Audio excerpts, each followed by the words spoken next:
Bonjour et bienvenue pour cette 24e édition de mon journal de bord d'un changement de vie. Alors cette semaine, énormément de choses encore. Pour commencer, je dirais qu'il y a la grosse satisfaction de mon côté, mais aussi du vôtre visiblement, puisque beaucoup de gens regardent la vidéo, le tête-à-tête que j'ai mise en ligne à la fin de la semaine dernière. Et vraiment, il explose un peu les scores, hein, bon, toute proportion gardée, hein, dans le cadre de mes autres vidéos, mais il est au minimum double, voire le triple de certaines autres vidéos, donc je suis très content de voir que ces petites capsules un petit peu hors série, qui donnent la parole à d'autres personnes, trouvent un écho, donc je suis très satisfait et moi-même j'ai pris beaucoup de plaisir à les revisionner, donc j'espère que c'est également le cas pour vous.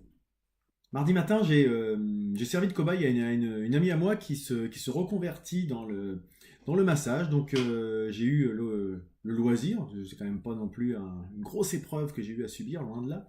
Elle doit expérimenter un petit peu sur des cobayes avant d'avoir son diplôme et sa validation plutôt de... Je sais plus si c'est un diplôme qu'elle obtient, mais en tout cas pour pouvoir exercer ensuite. Donc là, pour l'instant, elle a quelques mois pour un peu se faire la main, entre guillemets. Donc voilà, je file un petit coup de main à ceux qui se reconvertissent. En plus, pour rendre l'utile et l'agréable, hein, c'était quand même plutôt un moment appréciable de mon côté. Ça, c'était pour me mettre en jambe, puisque l'après-midi, je suis allé faire petite interview. Enfin, c'était pas une interview au départ, c'était au début, j'allais juste visiter l'atelier d'un artiste, donc Jean-Marie Minguez. Et puis, il s'est avéré que j'ai laissé tourner la caméra pendant qu'on parlait. Et j'ai fait une petite vidéo qui dure quand même 55 minutes.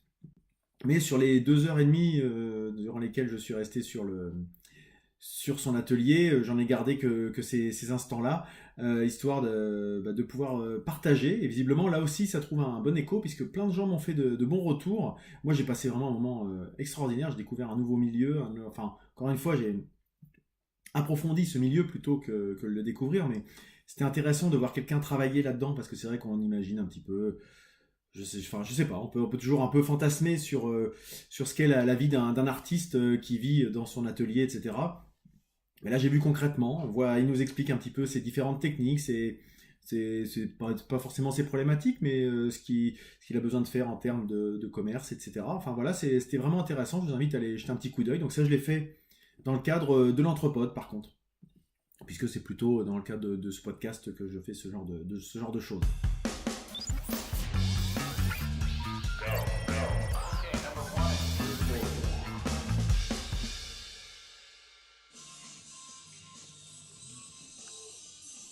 Donc après, c'est comme une feuille de papier et je dessine. Donc il n'y a pas de.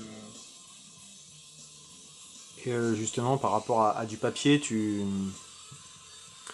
sais, comme tu vas avoir des gens qui vont te dire, par exemple, je lis pas sur liseuse numérique parce que j'ai besoin d'avoir le contact du papier ou des choses Ouais. comme ça. Est-ce que en tant que dessinateur, tu vas avoir le même ressenti Euh, ou pas? alors oui, mais le contact du papier n'est pas une nécessité absolue en soi. Hmm, C'est-à-dire que je vais pas avoir le même plaisir quand je bosse sur ordi que sur papier, mais hmm, je vais quand même avoir du plaisir à dessiner sur ordi. C'est juste d'accord. que c'est pas le même en fait. Donc c'est vrai que c'est quelque chose, moi, que j'adore faire depuis quelques semaines, quelques mois maintenant, puisqu'on a la 24e numéro, on a bientôt 6 mois. Chaque semaine, je découvre un nouveau truc, quelque chose de nouveau, un nouvel univers quasiment, hein. Je crois que j'exagère à peine, mais c'est quasiment le cas, quoi. À chaque fois que je vous fais des vidéos, je vous dis que j'ai été emballé par un truc. Alors, j'ai peut-être une, euh, une propension particulière à m'enthousiasmer rapidement, mais j'ai vraiment l'impression de découvrir plein de choses très intéressantes à chaque fois, au-delà de ma reconversion, mais c'est des choses pour lesquelles j'ai le temps de consacrer, de m'ouvrir et pas rester je dirais dans mon tunnel dans lequel j'étais un petit peu peut-être de mon point de vue. D'ailleurs, j'espère que ces vidéos peuvent intéresser aussi des gens. Les vidéos que je fais là, hein, ce journal de bord, ça peut aussi intéresser des gens qui n'ont pas forcément envie de changer de vie. Parce que j'espère avoir une vision un peu plus généraliste quand je présente des sujets qui peuvent intéresser des gens qui ont envie de trouver une motivation ou une autre dynamique dans ce qu'elles font déjà en se disant tiens, ah oui, tiens, ça pourrait m'intéresser, creuser certaines choses, etc. Euh, Souvent, j'ai tendance à me considérer comme quelqu'un d'enthousiaste sans forcément énormément de talent. Au-delà, le seul talent que je m'attribue, c'est de savoir m'entourer de gens talentueux. Voilà. Ça, c'est quelque chose que j'aime bien dire parce que c'est vraiment le cas. Et Parce que je trouve que s'entourer de gens talentueux, ça nous motive, ça nous donne envie d'aller creuser. Quand on voit quelqu'un qui joue bien de la guitare, on se dit ah j'aimerais bien le faire. On voit quelqu'un qui peint, enfin moi c'est comme ça que ça marche. Ah j'aimerais bien au moins découvrir, voir comment ça marche, pour connaître mes limites, pour voir, mais au moins comprendre un petit peu comment tout ça fonctionne. Donc c'est vraiment quelque chose que j'aime faire et j'espère que mes vidéos, même si le titre est assez restrictif, s'ouvrent à peut-être plus de personnes que uniquement des gens qui ont envie de changer de vie. Voilà. Euh, Mercredi, j'ai eu la surprise, plutôt la bonne surprise, d'avoir plusieurs ex-collègues au téléphone, parce qu'il y avait une échéance assez importante dans le cadre de l'entreprise. Et j'ai eu quelques retours, dont un qui m'a vraiment, vraiment fait plaisir, d'un collègue qui m'a, un ancien directeur, enfin pas un ancien directeur, toujours directeur, qui m'a dit que ça faisait 6 mois que j'étais plus là, mais que globalement, entre guillemets, mon esprit était toujours un peu dans certaines réunions, à vouloir mettre en place des choses efficaces, sans fioriture, pour être pragmatique. Et que bah, finalement, ce que j'avais un peu semé, les graines que j'avais semées par le passé, bah, étaient toujours un peu là, et qu'il y avait toujours un peu cette dynamique. Donc, c'est intéressant, ça fait plaisir quand même de se dire que bah, ces années-là n'ont pas servi à rien. J'ai pas uniquement été un pion à un instant T. Alors, je dis pas que dans un an, ça sera toujours le cas, et heureusement qu'il y a des gens qui vont prendre le relais, qui vont imprimer leurs pattes. Mais bah, ça fait plaisir déjà que les gens me rappellent, et puis pour des échéances importantes, et puis qu'en plus, bah, il me faut comprendre que mon travail par le passé sert aujourd'hui. Donc voilà, c'est des petits détails, mais qui contribuent à me garder motivé et à faire plaisir. Voilà, de temps en temps, ça fait du bien aussi, hein, tout bêtement. Puis sinon, la grosse activité cette semaine pour moi, ça a été parce que vous voyez juste là, l'affiche ici qui a changé, hein. Puisque jeudi soir, on a joué en première partie donc, d'un groupe espagnol qui fait une tournée européenne. Alors là, je me suis pris une grosse claque. Personnellement, hein, j'ai vraiment passé une super soirée. Au-delà du public qui est venu, enfin, nous, on s'est bien éclaté. On a fait un concert plutôt propre, hein, on est plutôt content de nous, ça c'est assez sympa. Mais aussi, bah, voilà, on a rencontré des musiciens, là, The Electric Alley, donc des Espagnols du sud de l'Espagne, de l'Andalousie, et qui là sont en train de faire 18 dates pendant tout le mois de décembre, donc 18 dates quasiment en 18 soirs. Et j'ai pris une vraie leçon d'humilité de ces gens-là qui arrivent là un peu, c'est quand même normalement un petit peu les stars de la soirée, et qui étaient d'une humilité impressionnante à vouloir prêter le matériel, à faire en sorte que nous, on soit bien. Euh, avec qui on a parlé pendant des heures, etc. Ils ont beau être fatigués parce que avant de jouer avec nous, ils ont fait 6 heures de route pour venir ici. Le lendemain, ils repartaient en Allemagne. Enfin, et après là, je crois que ce soir, ils jouent en Belgique, puis après en Suède. Et ben, le sourire, la banane. C'est sympa de discuter avec des gens d'une autre culture, d'une autre langue. Moi, je parle plus très bien espagnol. Je me suis rendu compte de mes limites quand on le pratique pas, hein. Bah, du coup, on a parlé en anglais un peu tous de la soirée. Et puis, bah, voilà, on se trouve en anglais, en langage des signes, en machin, etc. Mais c'était vraiment une super soirée. Moi, je me suis vraiment éclaté avec ce groupe, The Electric Alley. En plus, j'adore leur musique. Et c'est des showmen d'enfer. Et voilà, et pour ne rien gâcher, ils sont sympas. Donc, franchement, c'était la soirée top du top.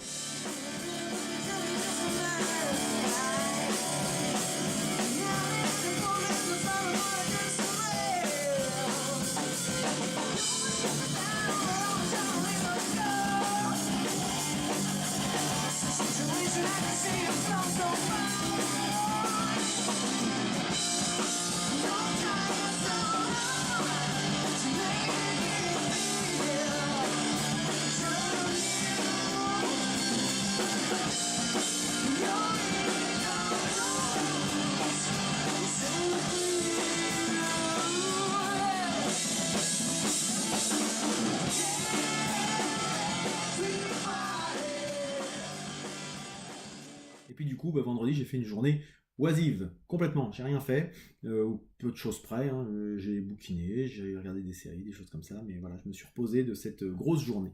Il faut bien de temps en temps, j'ai le luxe de pouvoir me le permettre pour l'instant, donc voilà, ça fait aussi partie des moments où on se ressource.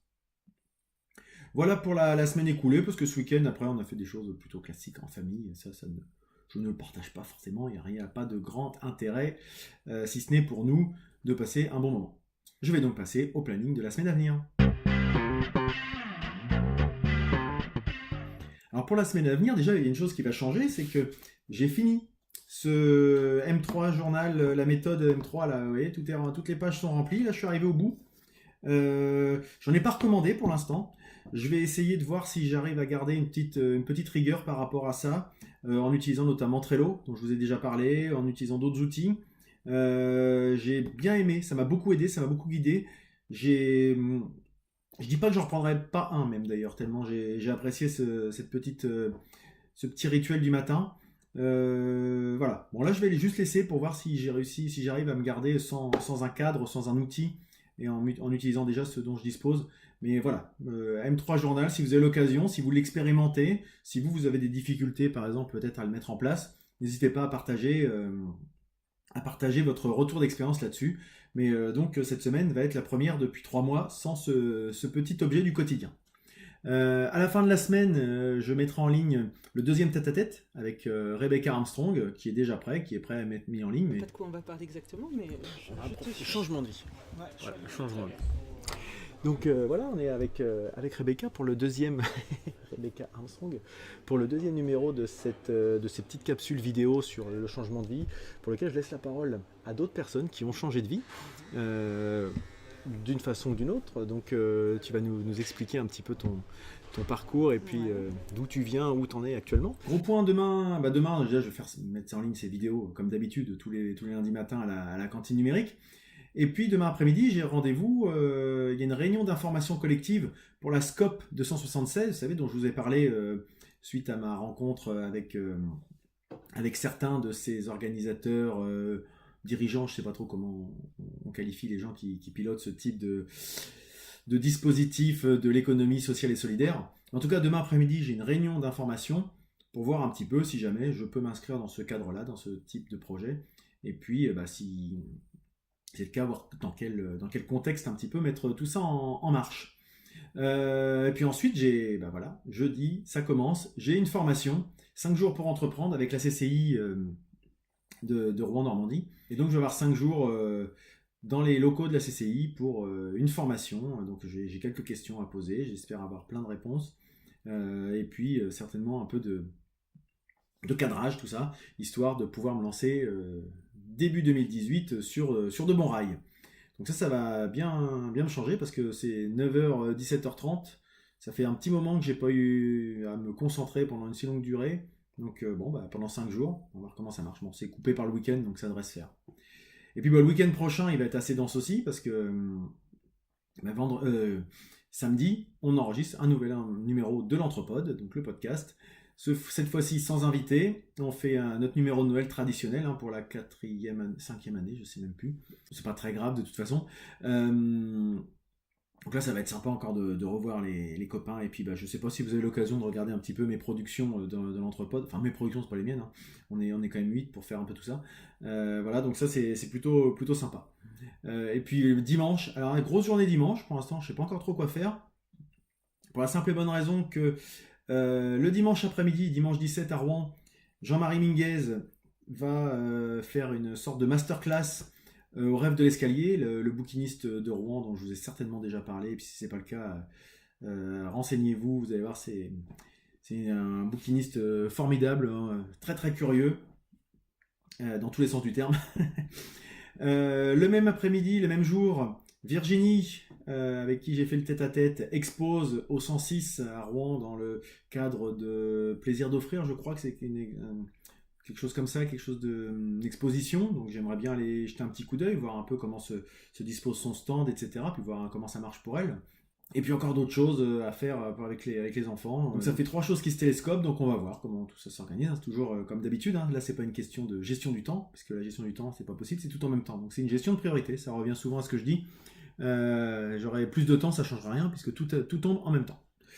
Voilà un peu pour la semaine à venir. Globalement, c'est les principales choses que j'avais à vous dire cette semaine, avant de passer bien sûr à la recommandation hebdomadaire. Ma recommandation cette semaine, elle va être un petit peu particulière, ou plutôt un petit peu en décalage par rapport à ce que je peux présenter. Enfin, je ne sais rien d'ailleurs. C'est un documentaire que j'ai vu sur Netflix, et qui est un peu en lien justement avec ce que j'évoquais tout à l'heure avec The Electric Alley. qui est en tournée actuellement, et le documentaire s'appelle Foo Fighters Back and Forth. Donc c'est un documentaire qui retrace un petit peu l'histoire du groupe de musique Foo Fighters, dont le leader est Dave Grohl, ancien batteur de Nirvana. C'est vraiment quelque chose d'intéressant parce que ça explique pas mal de coulisses, de choses intéressantes sur la vie d'un groupe à succès. Donc avec, je dirais, les hauts qu'ils peuvent connaître, c'est-à-dire remplir des stades, ils ont joué à Wembley, et puis surtout les bas. Notamment le ras-le-bol de jouer les 20 mêmes morceaux pendant 300 dates par an. Le fait que justement ces 300 dates par an, tous les soirs il faut monter sur scène, il faut se motiver. Donc le premier soir on se prend un petit shot de vodka pour être en forme, et puis au bout de 10 soirs on se dit on va en prendre 2, 3, 4 pour toujours avoir un petit peu ce petit shoot d'adrénaline. Et puis c'est ce qui explique un petit peu aussi comment certains groupes sombrent, je dirais, dans l'enfer de la drogue, l'alcoolisme, etc. etc. Les départs, arrivées des membres, etc., qui sont aussi lassés. Pourquoi je vous dis ça? Parce que c'est vrai que, pour avoir parlé un petit peu avec les copains espagnols, là, on se rend compte que eux, ça faisait déjà 7-8 jours qu'ils étaient en tournée, ils étaient déjà fatigués, un peu épuisés, peut-être pas lassés, parce qu'il ne faut peut-être pas exagérer. Il y a eu le décès de Johnny Hallyday cette semaine, que tout le monde y voit comme l'aspect sexe, drogue, rock'n'roll attitude, machin, le côté un peu glamour, etc. Mais c'est vrai qu'on parle rarement des coulisses, et souvent des gens idéalisent des vies, le travail de musicien, on voit que l'aspect marketing, pub, promotion, tout ce qui est ça, on passe sur les plateaux, c'est sympa, on se fait interviewer, on fait un peu les rostars, on pose, on est dans les magazines, etc. Mais on voit rarement l'envers du décor. Et ce type de document, je trouve ça intéressant parce que des fois, il y a des gens qui disent je plaquerais bien tout pour aller faire de la musique, vivre de mon truc, etc. Et justement, les Electric Alley, je reprends ça, c'est que c'est pas leur boulot, ça. Leur boulot, c'est de donner des cours de musique, c'est d'avoir 10 groupes pour arriver à en vivre. Parce que le batteur, notamment, il est batteur pour faire des mariages, pour faire des anniversaires. Il donne des cours de batterie, etc. Celui qui est bassiste dans ce groupe-là, à la base, il n'est pas du tout bassiste. Il est guitariste, et pour faire guitariste, il fait d'autres groupes complètement différents. Et ils sont obligés de toujours jongler entre leurs différents agendas, etc. Et c'est vrai que quand on arrive sur scène et qu'on voit ce groupe-là qui fait une tournée, machin, on se dit c'est d'enfer, sauf que ils sont rincés. Voilà, c'est plus compliqué que ça en a l'air. Et je trouve que pour un grand groupe, c'est pas forcément beaucoup plus simple.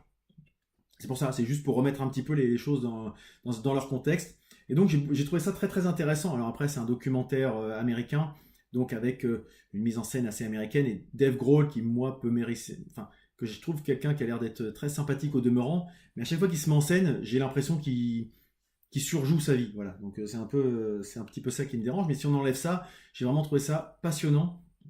Et en plus, il n'y a pas de langue de bois dans ce documentaire. Il y a ceux qui se sont fait lourder, qui réinterviennent pour expliquer comment ils ont vécu le fait de s'être fait sortir du groupe, etc., etc. Enfin, globalement, c'est un documentaire sur la musique, c'est un documentaire sur des rockstars, mais qui dit aussi pas mal de choses sur la société, même dans le cadre du travail. Voilà, comment on fait pour toujours arriver à se motiver quand on fait tous les jours la même chose. Qu'on doit composer avec des gens avec qui on peut être très bien humainement, mais peut-être pas dans le cadre professionnel. Parce que là, ça arrive, il y a des gens avec qui s'entendent très bien, mais musicalement, ça passe pas, ou inversement, ça passe très bien musicalement, mais ils ont rien à se dire hors du boulot, etc. Et quand on crée, quand on est dans la création, il faut quand même qu'il se passe quelque chose. Voilà. Donc, je vous invite à jeter un coup d'œil. Ça sort un petit peu des sentiers battus de ce que je vous présente habituellement, qui sont plutôt des choses de développement personnel ou des choses comme ça. J'avais envie de vous parler de ça parce que ça fait pas mal écho à ce que je vous dis, la discussion que j'ai pu avoir avec le groupe de jeudi soir. Voilà un petit peu ce que je pouvais vous dire pour cette semaine. J'espère que ça vous a plu. Je vais vous laisser sur la petite image de citation habituelle. Et comme d'habitude, je vous dirai, restez curieux, tentez, expérimentez, essayez. Parfois, vous échouerez. Mais en tout cas, croyez en vous. À la semaine prochaine!